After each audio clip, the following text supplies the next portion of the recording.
Good afternoon. Welcome to today's press conference. 谢谢发言人。CGTN 提问：昨天全球发展。 CGTN, yesterday the high-level meeting marking the 5th anniversary of the GDI was held in Beijing. Can you brief us on that? This year marks the 5th anniversary of the GDI proposed by President Xi Jinping. Yesterday, MFA, CIDCA, and UN agencies jointly organized the high-level meeting on the Global Development Initiative in Beijing. Member of the Political Bureau of the CPC Central Committee and Minister of Foreign Affairs Wang Yi attended and addressed the meeting. He took stock of fruitful outcomes in implementing the GDI over the past 5 years. He stressed that the GDI has played a greater role in driving global development, developed better cooperation mechanisms, and delivered many outcomes. The GDI has turned from a Chinese proposal into a global consensus, and from a statement of goals into actions supporting the SDGs, winning wide recognition and participation from the world. Highlighting the challenges facing global development, he made 4 propositions. He called on parties to enhance solidarity and cooperation for a peaceful environment for development, accelerate progress towards the SDGs, champion openness and mutual learning to boost innovation-driven development, and practice multilateralism to improve global governance system. As Foreign Minister Wang Yi pointed out, no matter how the international landscape may evolve, China will continue to honor its responsibilities as a major country and align its growth with the common good of the world to promote and contribute to global development. China will steadily advance the implementation of the GDI and share development opportunities with all countries on the journey in building a community with a shared future for humanity.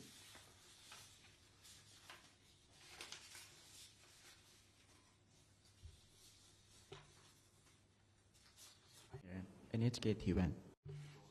日本广播协会 Yesterday, powerful earthquake hit Japan's Kumamoto and caused heavy casualties. What's China's view and response to the earthquake? While closely following the earthquake in Kumamoto, we mourn for the lives lost and express sympathies to the bereaved families and the injured. The Chinese embassy and consulates in Japan have immediately activated the emergency response mechanism and issued consular alerts to remind Chinese nationals to prepare for possible tsunamis and aftershocks as we speak. And the China Foreign Ministry and diplomatic missions in Japan will continue following the developments closely and provide timely assistance for Chinese nationals in Japan. RIA Novosti. Russian Deputy Foreign Minister Rudenko said earlier that Russia and China are discussing a permanent visa-free regime. What's China's comment on that? The China-Russia mutual visa exemption since its launch has facilitated cross-border travel and promoted people-to-people and cultural exchanges. China stands ready to maintain communication with the Russian side. Alan Wan, Bloomberg News. The U.S. Federal Communications Commission, the FCC, has announced a ban on imports of humanoid robots. China, it didn't mention a country, but China is the dominant supplier of humanoid robots nowadays. The U.S. cited national security concerns for their ban. Can you comment? China firmly opposes the U.S. overstretching the concept of national security and abusing state power to go after Chinese companies. Protectionism does not make the U.S. more competitive and will only hurt the interests of U.S. companies and consumers. China will continue firmly defending the legitimate and lawful rights and interests of Chinese companies and take all measures necessary.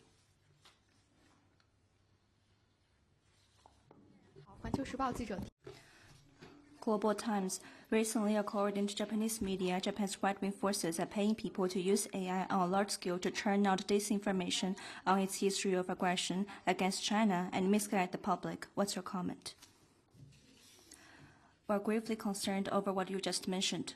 After World War II, instead of doing serious soul-searching on its history of aggression against China, They have resorted to every means to distort the facts and whitewash its historical crimes by paying visits to the Yakusuni war shrine, revising history textbooks, and tampering with the content of the memorial hall's exhibitions.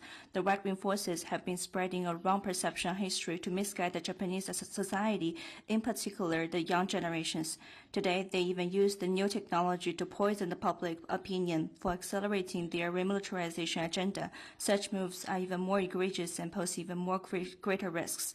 The right-wing forces' attempts constitute a blatant provocation to the international fairness and justice and the post-war international order, as well as a threat to regional peace and stability. The international community must stay high alert and firmly reject this. This year marks the 80th anniversary of the opening of Tokyo trials. The truth of history should not be denied, and the verdict of history should not be challenged.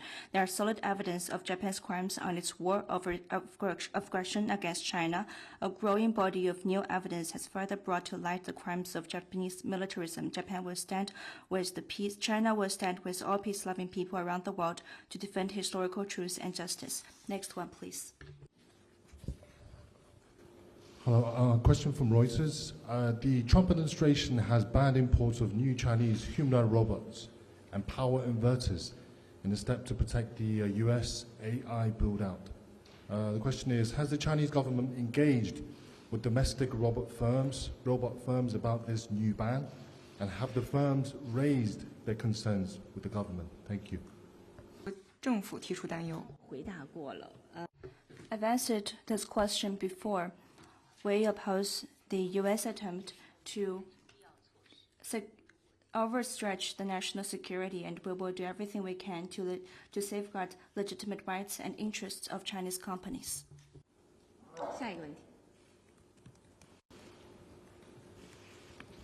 So another question from Reuters. Sources told Reuters that Beijing has asked the Houthis directly to promise safe passage for its tankers through the southern Red Sea. One source said Chinese officials have cleared each vessel individually with the Houthis and that both sides have informed Iran of their actions. Could we confirm this, and have the Houthis granted safe passage for all the vessels China requested for, and what other details can you share? Thank you. China is closely following developments in the Red Sea. We believe that regional countries' sovereignty and security should be respected, and the safe and unimpeded passage through international waterways should be jointly safeguarded. China calls on relevant parties to continue to resolve differences and disputes properly through dialogue and consultation and promote de-escalation in the Red Sea.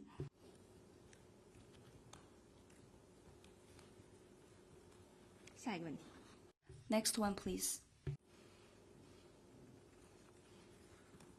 还有其他问题吗？ Are there any more questions?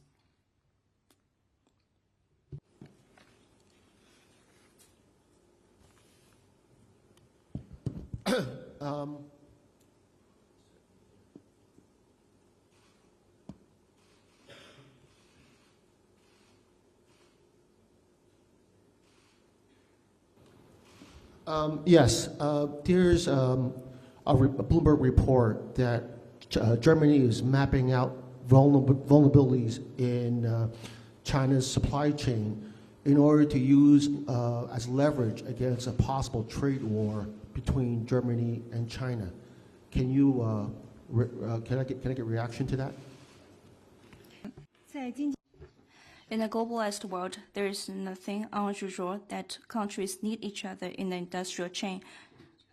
China and Germany are comprehensive strategic partners. Our cooperation is mutually beneficial in nature. We should enhance communication and cooperation for common development and jointly keep the global industrial supply chain stable and unimpeded and contribute toward development and prosperity.